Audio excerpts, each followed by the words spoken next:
Welcome to Conversations with a Wounded Healer. I'm your host, Sarah Bueno. I'm a psychotherapist, teacher, consultant, and most importantly, a wounded healer, living and working in Skokie, Illinois, just outside of Chicago. This is a space for thought-provoking, unscripted conversations with people from all walks of life, united by the shared mission of healing ourselves while promoting healing in the world around us. Whether you're here to find inspiration, learn, or simply feel seen, you're invited on this journey of healing from the individual to the collective. Thanks for joining me. Hello, everybody.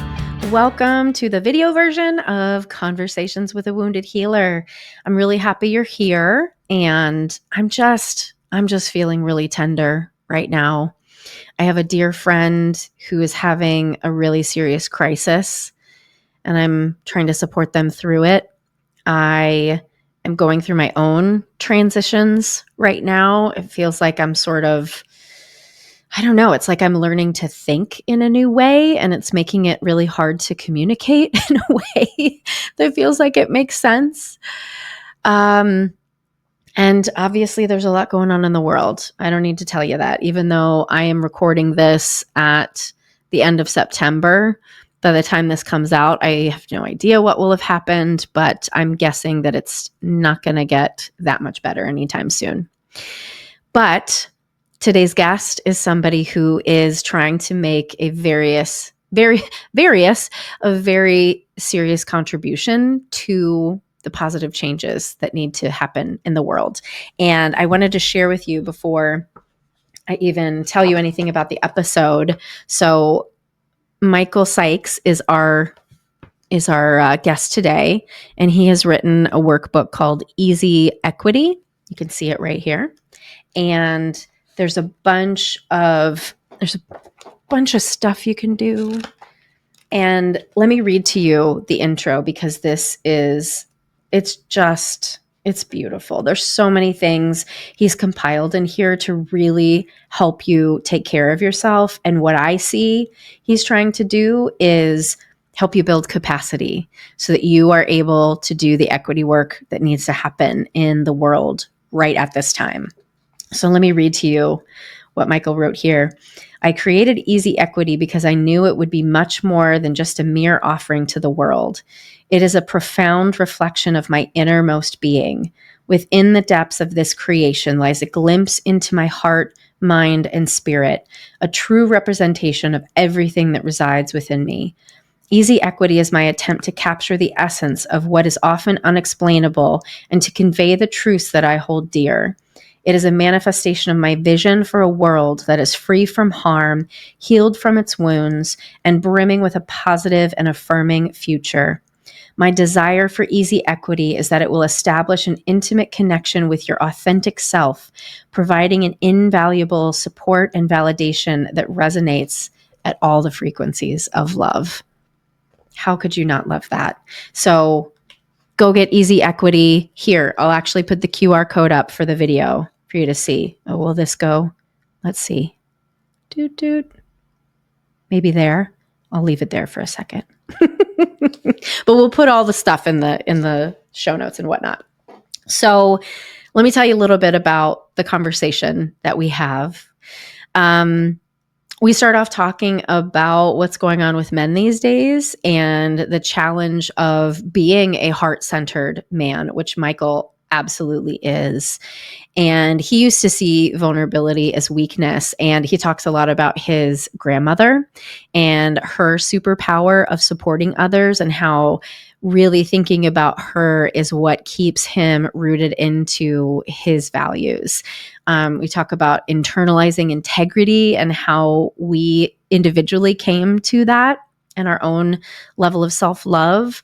We do talk about the religious right. And I just want to note that this was recorded before Charlie Kirk's murder. Otherwise, I obviously would have referenced that in this. And Michael really just wants us to love one another better so that we he wants us to love ourselves better so that we can love one another better. And he's just dreaming of new futures so that we know what it is that we want to build. And I love how he talks about capacity building versus power hoarding. So I think you're going to really dig this conversation.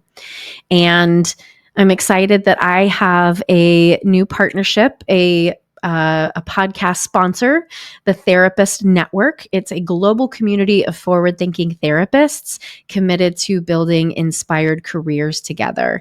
And I am running a consult group called Tending to the Wounded Healer. So if you want to join me in that consult group that meets every other Monday, you can go to tinyurl.com/healer consult TTN. That's tinyurl.com/healer consult TTN. So now let me tell you about Michael. Michael Sykes is the founder of Equitable Solutions and author of the workbook Easy Equity. He guides individuals and organizations in centering self-value and affirmations as the foundation for equity. His work is rooted in vulnerability and authenticity, offering tools that encourage reflection, mindfulness, and intentional practices for healing and growth. Inspired by the love and resilience of his family, Michael dedicates his journey to creating spaces where people feel seen, validated, and empowered to honor themselves and others. So please enjoy this heartful conversation with Michael Sykes. Hello, Michael. Welcome to Conversations with a Wounded Healer.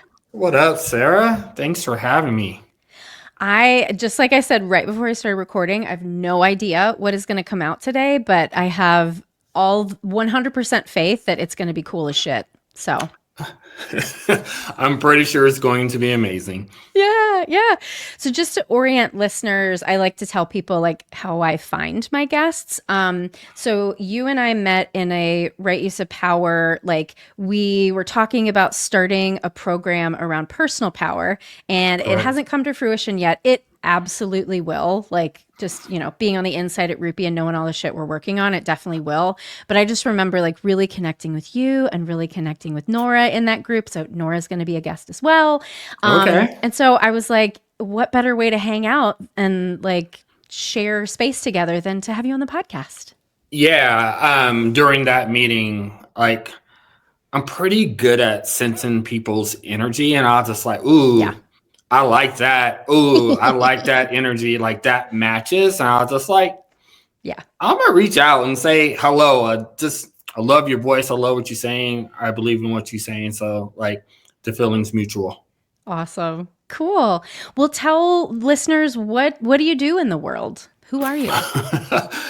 Michael Sykes. I'm the proud owner of Equitable Solutions. And when I introduce myself, I say I'm the great grandson of James and Elma Sykes. I'm the son of Rosemary Sykes, and I'm the brother of Alicia Sykes, and I'm the father of my Jay, Nailani, and Quincy Sykes. And that's my lineage and the lineage that I'm leaving. So that's me. I'm a heart-centered leader. Like if it doesn't feel right, it isn't right. And I listen to my gut often, and I listen to my heart all the time. I believe in love. I think love changes the world. Love changes experience. And I have a different take on equity and a whole bunch of other things. But at my core, it's service. It's about how do you help this world become a better place? How are you changing people's experiences in the way that they can receive it? And like, how are you loving? And so like, that's my measurement on how I interact, or like, that's like my gauge. That's my assessment. It's like, Mike, did you enter this space with an open heart? Who did you love on? Or did you withhold your love, or did you put up shields? So that tells me if I'm in my back or not. It's just how my heart's feeling. First of all, do you know what Enneagram you are? Enneagram, I'm the politician. Is that 8? I think, don't get me the line. Up. Yeah, we'll have to look that up because I'm just all the heart centered stuff is like just really really striking me as a fellow heart center. I'm a Enneagram 3. Well, what's coming up for me right now that I think might be amazing is talking about what's going on with men right now, because Wow.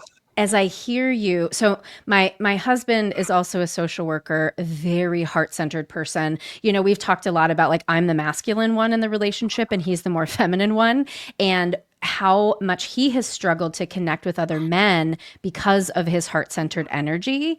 Yes. And you know, I hear a lot right now about sort of the crisis, especially that like young men are going through. You know, more young men were backing Trump than like ever before. So like, there's just such a it's a wild time, I think, to be a man. And to any woman or queer trans-bodied person out there who's like, why do we need to talk about men? Because men are going to keep doing harm if we don't like support a heart-centered like growing of what it means to be male and masculine. So I don't know if that's a jam for you, but I did see your face light up. So does that sound like fun? Yes. Yes. Isn't it Man's Mental Health Month as well? Oh, is it? I don't even know. See, I don't pay attention. Yeah, we Yeah. can definitely jump in on that. Yeah. Well, what are your initial thoughts about this topic? Well, the first thing that comes to mind is like manly need love too. Right.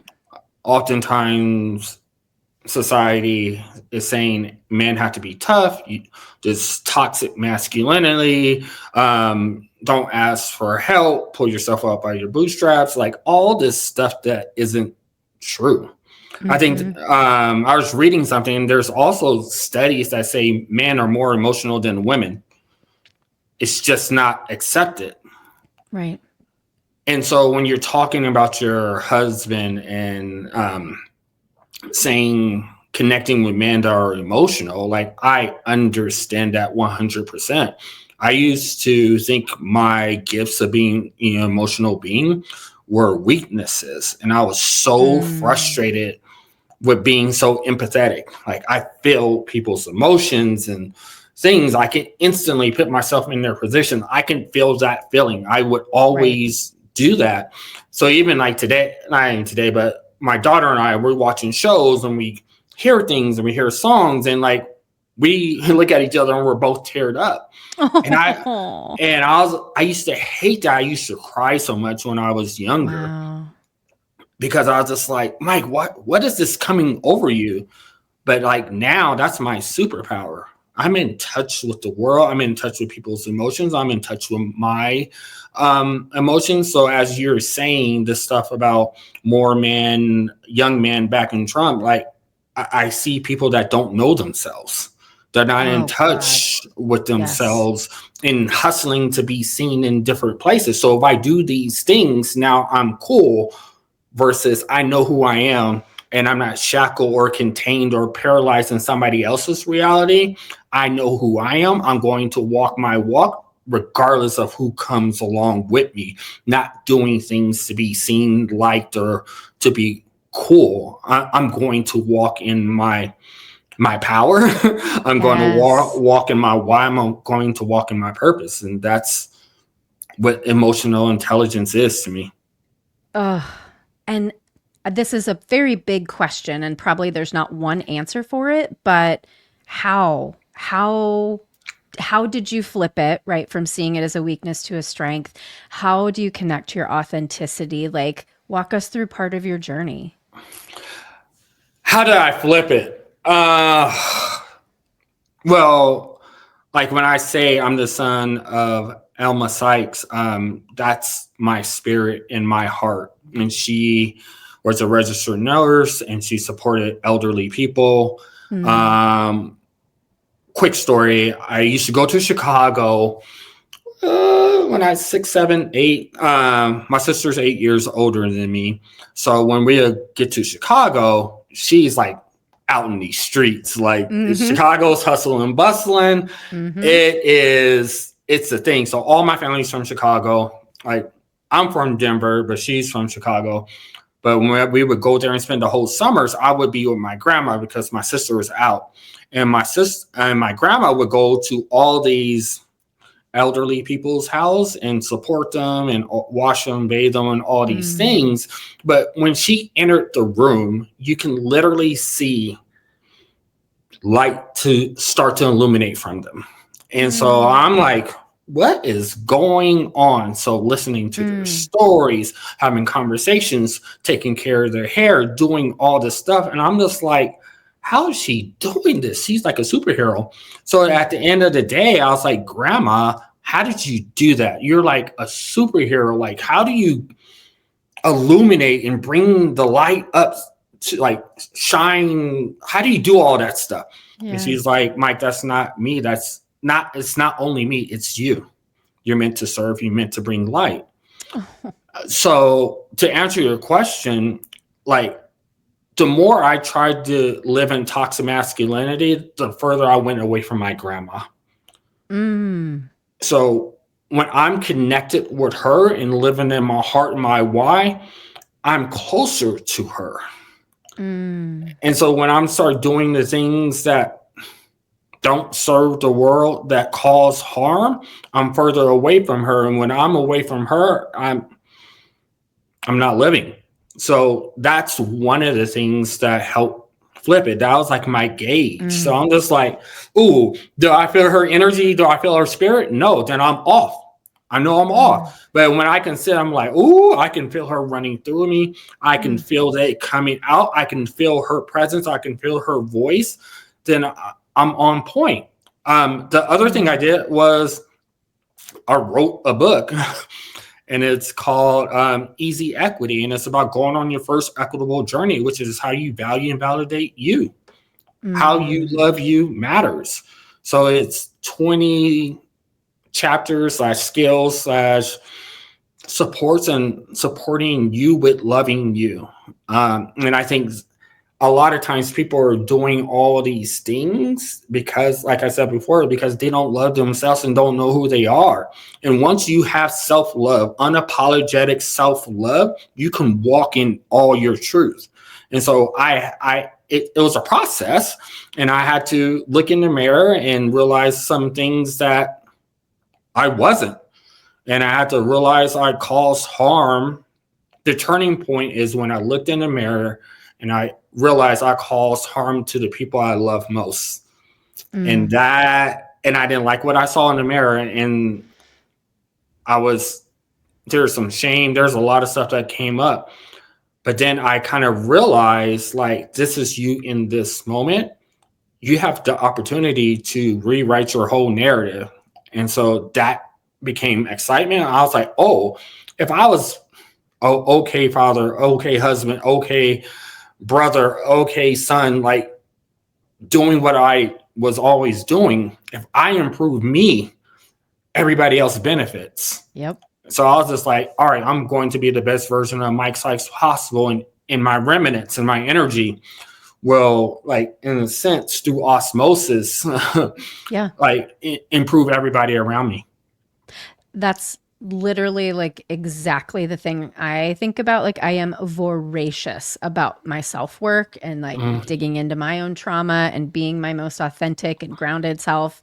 So I completely resonate with that. And I've been thinking a lot lately about integrity and sort of the way that we internalize what integrity means, right? Because if we think about what's happening in the administration, like accepting a plane from a foreign government, I mean, my internal alarm bells are like, well, duh, that's not a right thing to do, and it's like, I have somehow internalized this integrity, but a lot of people don't. And I'm not exactly sure why I have internalized it. Do you have a sense of, like, was it just modeling after your grandmother, or like, what do you think about that? Yeah, I think this is some internalized integrity. Is you named it.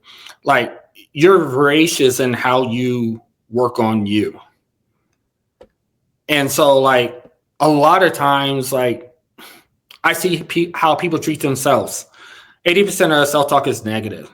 And for a lot of people, it might be closer to 90%, 95%. And so if you're talking to yourself crazy consistently, I know your integrity isn't high. because you Mm. already built yourself up as the villain.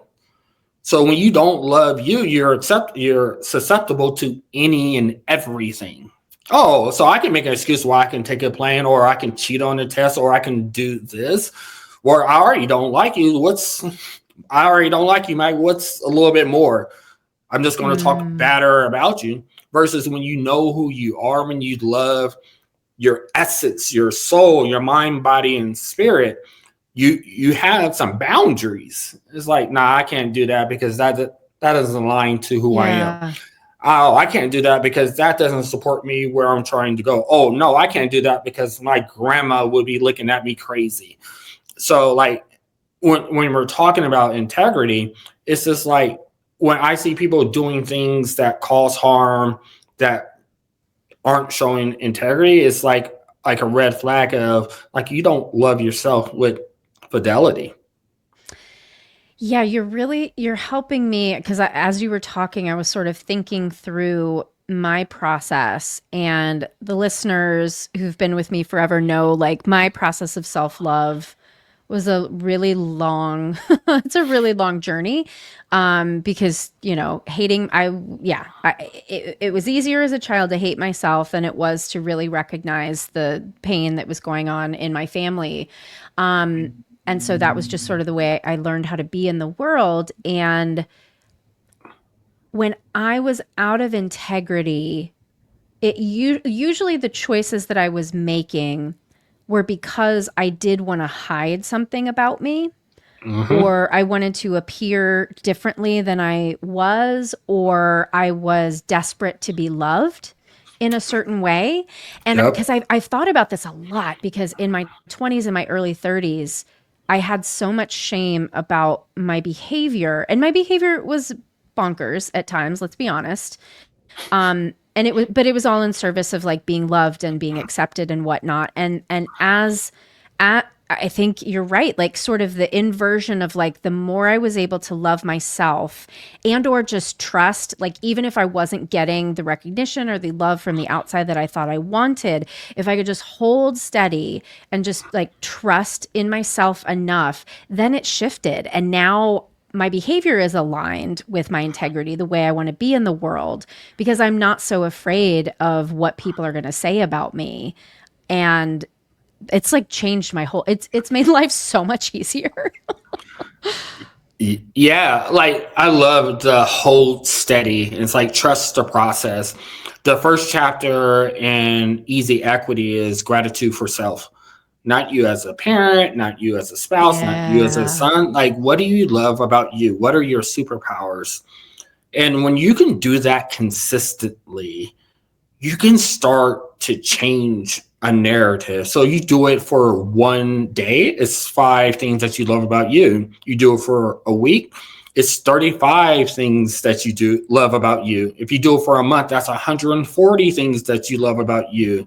If you do it for a year, it's 1,825 things that you love about you. So when you Mm. have those difficult times and you compare that one or two bad behaviors to the 1,825 things, it's no comparison. So now I'm not going to go down that rabbit hole again. I already know that I love me. I already know all this amazing things about me. Let's keep the main thing the main thing.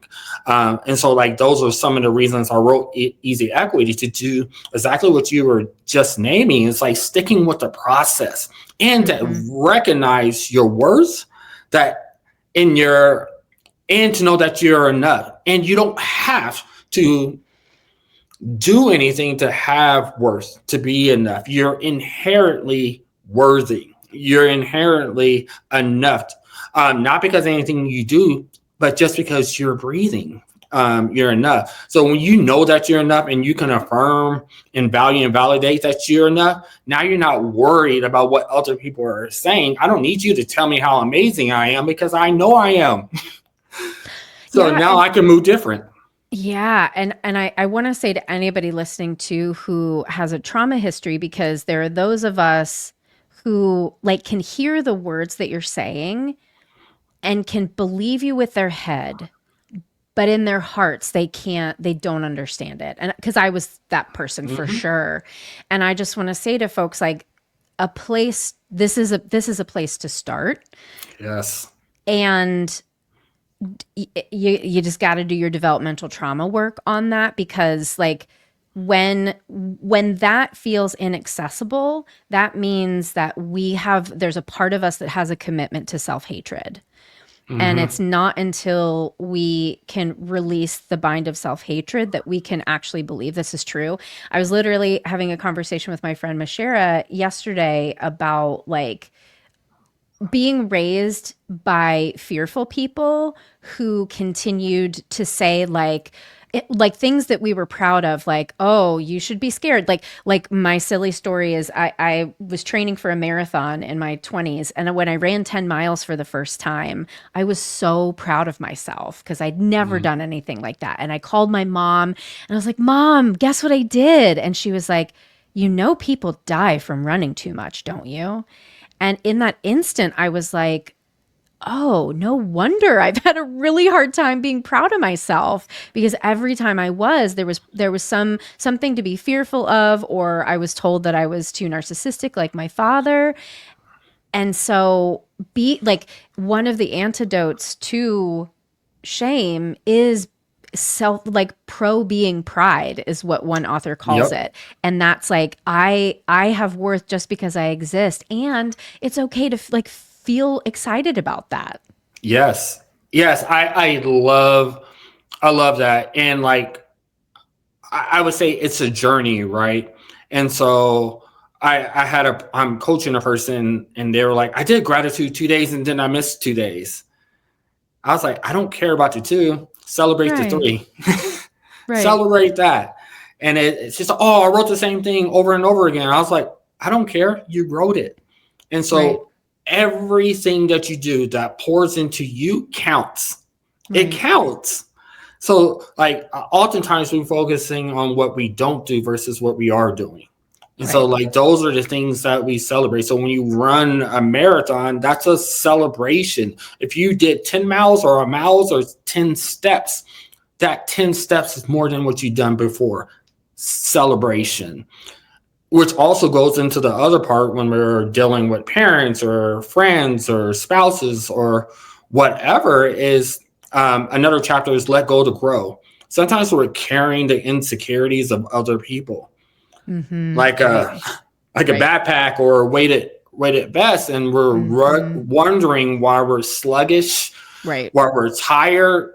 And like, what I'm telling people and what I'm coaching people is like, that's not yours to carry, Yeah. especially some trauma of the past. Like, sometimes we're bringing that our childhood to our adult life. And like, I get mental health, I get trauma. Like, I'm not dismissing how hard it is. Yeah. Please hear that. And you don't have to carry it.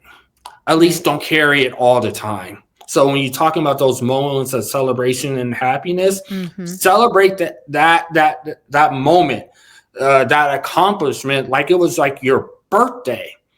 Like, Yeah. it's your birthday. Like, that's a win. Oftentimes we're looking for wins, and when we get on, it's just, all right, good job, I did it. On to the next thing. But when we fail, we sit in that for Right. months and weeks and days. But our celebrations and our wins, it's like moments. I'm like, no, sit in that for a couple of weeks and use that strength, that win to propel you on your next endeavor. And for some of us, that can be so uncomfortable. So again, it's like It is. staying with that. And I wanted to say too, to the idea of like carrying other people's like trauma and judgment and all that sort of stuff. Like, what was sort of coming up for me with this idea of the backpack, like, because I'm listening for like what my clients would say or what I would have said, and Mhm. like, I don't know how. What does that mean? Like, I wonder if an idea of like, just for a moment, imagine what it's like to take that off, just for a moment, just to feel what that's like, and then you can put it back on and keep carrying it around with you, because there's a reason you're carrying it around, right? Like, that shit Facts. didn't come out of nowhere. And so just giving yourself moments of reprieve and trying that as an exercise to feel into the difference somatically, I wonder what that might do for folks. Right. Just like being harmed and traumatic experiences, a lot of times it's happened to us over time. So it's not just a moment where it's just off and oh, Right. I'm good. It's Right. a process. Like, and I think what people don't often realize is like when we're talking about mental health and being traumatized, some parts of mental health and being traumatized, like you don't have to always be traumatized. You don't always have to sit with some different mental health things. So, an example of that, I used to have daddy issues. I was traumatized by my dad with some different things, some abandonment things, and things like that. And so, some people know that about me, and they're like, "Oh, Mike, you have daddy issues." I was like, "No, I used to have daddy issues. I worked on that.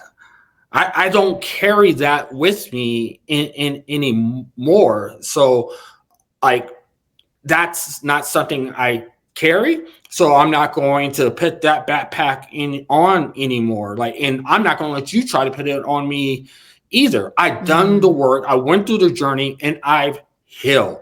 I know that had Mm-hmm. nothing to do with me. I Mm-hmm. know that I'm still enough. I know I am loved and I can celebrate all the things that I had versus the things that I didn't have. It doesn't take it away the harm that was Mm-hmm. caused. But I don't want to say but and I'm breathing. Yeah. I'm enough. And Mm-hmm. I have an opportunity not to repeat the cycle. And like opportunities to pour into people and things like that and to be a better father of myself. Now I'm just working on me to be the best version of me and like my kids get to Right. benefit from that. But I don't have daddy issues anymore because when I did have daddy issues, my daddy issues were transferred to my kids. Right. So I was like, Right. nah, like, no, I'm not repeating that cycle. I'm not repeating that curse. So I worked on me, loved me. And Mm-hmm. that's the crazy, I don't want to say crazy. That's the interesting um thing is sometimes people think you're narcissistic. I heard you mention that you're Yep. conceited or you're too into yourself when you set boundaries and love you. Yeah. But the best version of me is the best version for everybody that's around me. And Right. so often people aren't working on themselves and expecting to improve outcomes around them. I'm like, Right. no, that's not going to work. It like I never seen that work. Your outcomes, in a sense, got better. You got new ideas being Yep. the same person. Yep. No, either you Yeah. got to let go or something, or you got to build some skills. You have to change. You have to evolve in order to get something new. So when you work, like once again, it's like a broken record. When you're intentional about loving you, you realize how much you're worth, and then you start to understand your own capabilities. So you're like, in a sense, your mindset and your abundance becomes limitless. Now I'm capable of all versus not being anything. And what you're talking about, I think what you're offering, it's because I want to like be at this in different levels, right? Okay. What you are offering needs to come from a paradigm shift, right? Because a lot of what you're saying, people need to understand the way that capitalism works within us and around us. They need to understand how white supremacy works within us without us. Because what you're saying, I can hear some people thinking it is spiritual bypass or like negating harms that have happened, but that's not it. You are coming from a place of this new paradigm. And I keep running into this right now where I'm saying things and people are like, I understand your words, but I don't know how to get there. But what we're offering is something new, and it's gonna take a lot of us committing to a paradigm shift, a transmutation of where we are right now, because like literally things are crumbling, so we have to fucking build something new and we've got to build it fast. And I can't think of a better foundation to build it on than our own self-work. Yes. Like, I had special education background, behavior background, and sometimes people think student behavior is so complex, and it can be, especially when you're talking about neurodivergence and all these other things, different intellectual needs. But for the most part, my approach has been pretty simple. Whatever caused the harm, provide the opposite. Provide the opposite. I work with kids who mom was locked up, dad was killed, and things like that. And I'm like, they probably have some abandonment things going on and they haven't felt love. So what do? Love this kid. Love this kid. And say, there's nothing you can do that's going to burn this bridge. So you can try it all, but I'm going to show up consistently. I love you. You can't break this. You want to know what happened? Behavior shifts. Yeah. It's that simple. And so as we look at this current political climate, I'm like, what is it that they're trying to take away? Camaraderie, community, they're pushing individualism. And so I'm just like, we need to preach more connection, more self-love, so we can build more community and collectivism. Like, you just do the opposite of what they're doing when they're saying this person is this and this and all these other things, so this is why they shouldn't be in this country and all this other things. You need to know you more than you ever known yourself. So if they are not deserving, I need to make sure, am I deserving? So that's holding up the mirror. So if I'm deserving, I explore myself and I realize, oh, they're just wanting that. That's the same thing I want. That makes sense. Right. Why can't we all have this? Versus I feel like they're trying to take something I don't have. But when you don't know yourself, you're always going to be mad at quote unquote DEI, inclusion, belonging. Like, why do they get something that I don't get? Why do they get extra chances and all this stuff? It invites resistance. So when I hear that, I'm like, oh, shoot. Yeah, you're going to fight because you don't know you. Yeah. You don't belong to yourself. You're not in love with yourself. So you're going to fight. But if you know who you are and you love yourself, because you have your depths of knowing yourself has widened, you can include people that don't look like you. Right. Well, and another systemic thing to bring in is like the expression of Christianity via the religious right. I definitely don't want to demonize all Christianity because, I mean, that's where I was raised. And actually, I had a good time in the church. It was my mom's interpretation of it that was a challenge. But, just thinking about like this separation between God and yourself, right? Like some of these sorts of orders want that separation, like only a priest is who can connect you to God, right? And then God determines whether you are a sinner or you are forgiven, right? It's that's not within self. And that, I mean, I think I'm not a religious scholar, but from what I've heard, that was historically sort of the reason for it, that they did want to divorce people from knowing themselves and their own power. That's why witches were burned at the stake, right? Like all of this stuff separating us from our power. And when you and I talk about power from a right use of power perspective, we're talking about that connection to something greater than yourself, connection to who you really are and the gifts that you can bring in the world. And that sort of power, if everybody had access to that power and love, holy shit, could you imagine the world we would live in? Yeah, like when you're talking about religion and how people use religion, like they gaslight God, and it's disgusting. Right. And so, like in the Bible, it says only God can judge. But I see priests, ministers, preachers judging. That's not your job. Right. That's not your job. And so when people have different interpretations of the Bible, like I'm just like, you're just using it to your advantage. And I don't believe in that. I'm religious and I believe in God, but how people use it Mm-hmm. is gross. God says we're everything.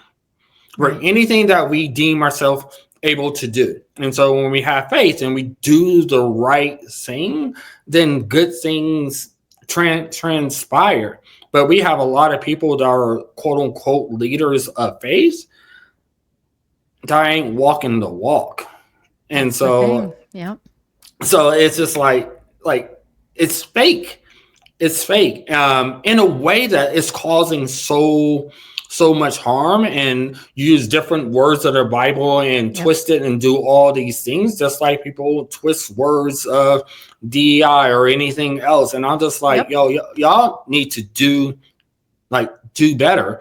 But I also understand why they're doing that. That's Right. to hold on to power, to have power over versus power with. And so people are willing to do anything not to go through a grief cycle, to lose something, to stay Damn straight. above things. And like when when you're hearing foolishness, you can call it out, or not to follow it. So when we go already back and you're talking about a lot of young men voting for Trump based upon not really knowing anything, Right. like you don't know who you are, so you're falling for anything. You're following for anything. And so if you cannot critically think, you're shackled in everybody's reality. And so if you can't call out and take a step back and reflect and examine, you're going to see a lot of things that we're seeing today. Right.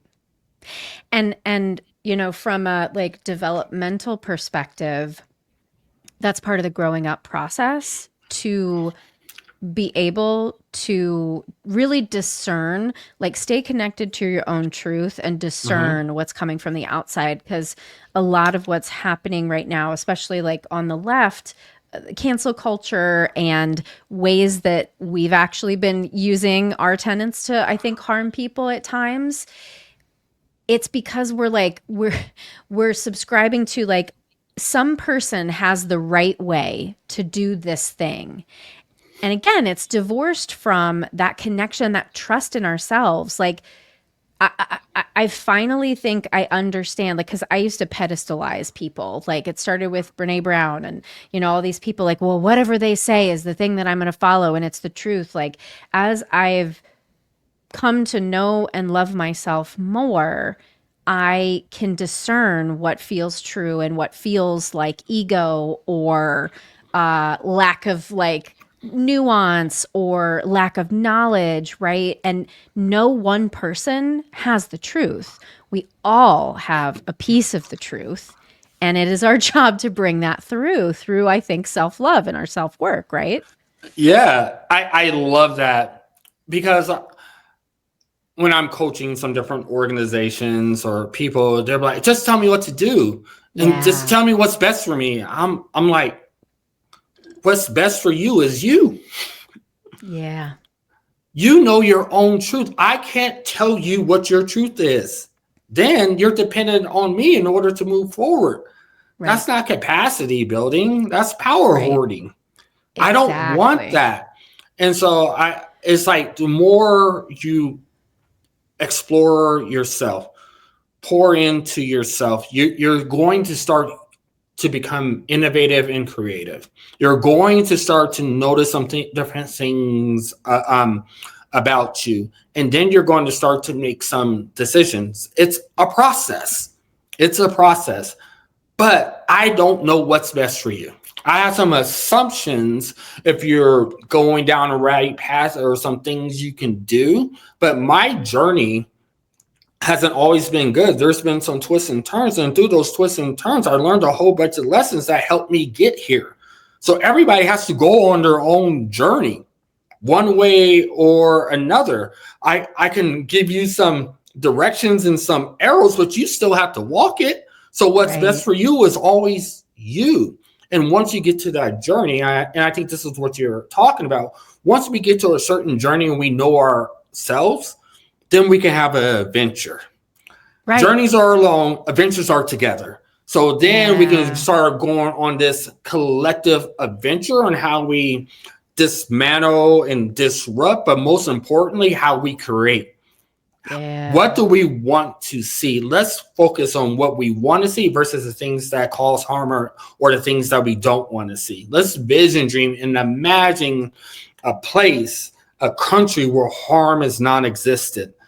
Like, those are the things that I think about. And like, not only think about like, what does it smell like? What does it look like? What does it sound like? What am I doing? What is my spirit like in this context, in these moments? And then, all right, how does Mike Sykes exist in that? All right, what's my next best step to get there? Right. And I think about, because one of the questions I've been challenged with recently is like, what does it mean to do the work? And it's almost easier for me to see it from the outside than it is to like describe my own process. But I'm watching my best friend right now go through a really challenging time, and it's all work related. And we were just talking this morning, and it is so clear, like, because everything that keeps happening is like so outrageous that you're like, what the fuck is right? You know, those You can't times make it up. you can't make it up. And then what she was saying today was like, she's like, oh, this is like the deepest part of my core wounding that is being put right in front of me. And I have a choice right now what I do with this. And I think we all have those moments, and sometimes they're subtle. If you have a quote unquote easy lifetime, I think they can be more subtle and you have to be more aware. For some of us, they are fucking dark nights of the soul where you are like being destroyed and then can resurrect again, you know, in a metaphorical sense, of course. But those choice points are it. When you get presented with a core wound, and you decide, am I going to sit with this? Am I going to explore it? Am I going to feel it? Or am I going to numb it or avoid it or run away from it? Yeah. Yeah. When you were saying that, it's like at your darkest night, you're the closest to yourself and the closest to light. Yeah. At the winter equinox, I think it's like December 22nd. 21st. 21st. 21st or 22nd, yeah. It's the longest night, Yeah. longest day. And like, I see your friend being at this point. Yeah. But every day after that, the nights get a little bit shorter and the day gets a little bit longer. And like, when you're talking about a process, like, that's what I mean. It's not this, it's not going to happen overnight. It's just this little bit, like them 5 affirmations, them 5 gratitudes. You're like, this is stupid. This ain't doing anything. Da da da. And before you know it, your spirit feels better. And like, oh shoot, I haven't said anything mean about me in 3 days. And then I was like, yeah. And then I'm like, how do you feel? Like, I feel good. How do we turn 3 into 6? Right. Because like, we're in this microwave society. We want to get better instantly. But the things that are instant don't last long. And so it's the process. And I love that you're saying there's your choice. Like, we all have these moments and choices where either we're going to repeat the lesson. Yes. Or we're going to choose to learn and grow from the lesson. And it sounds like the fact that she is aware of that is like, that's growth within itself. Exactly. And that's something to celebrate, because oftentimes we're in certain moments and we don't realize we have a choice, or we're in a point where we can grow from it. And so like, doing the work, you realize these moments happen more often than not. But if you can't recognize when you're in those space, you're destined to repeat the same mistakes that you always made. Yeah, absolutely. Well, all of this begs the question, how do you feel about the term healer as applied to what you do?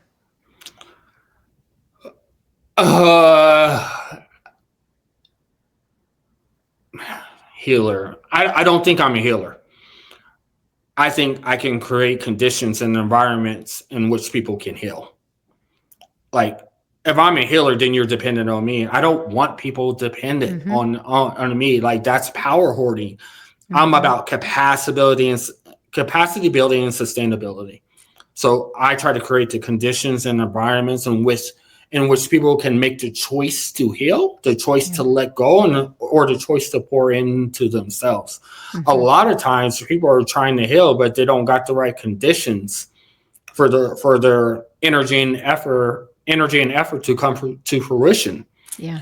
And so like when I'm telling leaders and all these other things of, oh, I can empower them, like, you don't hold their power. Right. You can't really empower people. You can help people recognize their power, but you can't transfer this power to this power. You can't. Yep. So I'm not a healer, but I create conditions in which people can heal.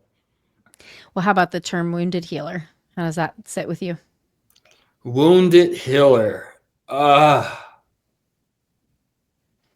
When I hear that, I think we all carry around things that hurt us, insecurities and things like that. So like that makes sense. And I just think let me back up. Yeah. A person posed a question is like, Mike, you're super resilient. Do you want to be known for your resilience? And I told him no. I told him resilience is overrated. And what I mean by that is, like, if I have to be resilient, that means I'm constantly being harmed. Yep. I want to stop that from happening. So when I hear wounded healer, I kind of feel like it's that resilience kind of coming up. And I was like, I don't want to be harmed. I don't want to be wounded. I know I carry some stuff, but a wound could turn critical. I don't want to carry something around that could turn critical at any moment. So like when people are wounded and they're talking about healing, like that's scary to me. Because if you turn critical and you're trying to support with healing, a lot of times you transfer your stuff onto them. So now two people are harmed. So like, yeah, I to be honest, I struggle a little bit with that. Yeah, no, that's totally fair. Yeah. I've had to tell many a person, you don't have to identify as a healer or wounded healer to be a guest on this podcast. What's interesting is asking this question now almost 300 times, the themes that come up and what you're saying is very much in alignment with what most other people have said as well. So yeah, you're not an anomaly. Oh, that. Okay. I'm not the anomaly. Nope, you're not weird. Oh, I'm okay with being weird. Yeah, I mean, obviously, same. Look at me. So to wrap this up, we are in such a challenging time to be alive, right? And I don't know if hope is the right word, but like something towards the future that is not total destruction. What words of wisdom or inspiration would you have to share with listeners, even though we're as a country, we're in our dark night of the soul? What would I say? What words? I would say, you're enough. You're enough. You're enough. You're enough. You're deserving of love. You're deserving of everything good that happens to you. You're deserving of stillness. You're deserving of peace. And this world's a better place because you're in it. And I would want people to sit with that, because without you, different perspectives and different paradigms would cease to exist. That's right. And so we need you in this world, loving you to the max. And there's a lot of caretakers in the world, and it's like, oh, I'm responsible for all these things. Like the only thing you're truly responsible is you. And as we said several times, like the more you love you, your caretaking expands. Yeah. Oftentimes people think that, I hear a thing, you can't pour from an empty cup. Like, I agree. If the cup's empty, you can't pour into other people. But you're pouring for a half cup. If you pour from a half cup, it becomes empty. Right. And so when emptiness happens, harm happens. Yes. So how are you being consistent with pouring into yourself to create overflow? I think that's what I want. I want people to have overflow. So now everything that's flowing over is for everybody else, but what's in that cup is yours. And when we do that consistently, we smile more and we have more joy. And so what I would tell everybody is do things that make your heart smile. Because the more we smile, that's active rebellion and resistance. With everything going on in this society, we're invited to put up our shields and get ready to fight. Yep. Fighting doesn't change anything. Love changes experiences. So love you more and love more. And that's how we get past this moment. And we have the opportunity to be we're in a modern day civil rights. Yep. And how we act and what we do will be talked about in history. That's and right. I would like us to be a collective and say, when everything was at its worst, these people loved. They loved themselves, they loved others, and they loved humanity. And to me, that's my definition of equity. And we do that. I can't wait to see what tomorrow brings. Yeah. Well, if people want to find you, where do they find you? How about website, equitablesolutions.net, LinkedIn, Michael Sykes. It's pretty easy to find. I can't remember my Instagram or my TikTok because I'm kind of new to those things. But on my website, it has links to all those things. And if they want to send me an email, it's sykes.equitable.solutions with an s@gmail.com. Amazing. Well, thank you so much for being here. It was lovely to get to know you more. Thank you. It's also good talking to you, Sarah. Thank you. Thanks to our guest for an amazing episode. To find out more about our guests, you can visit www.headheartbiztherapy.com/podcast. You can find me at headheartbiztherapy on both Facebook and Instagram. Thanks to the Jules Creative Marketing team for video editing, to Liam O'Donnell for our album art, and to Ben Mueller for our theme music. And I'm your host, Sarah Buino. Until next time, bye-bye.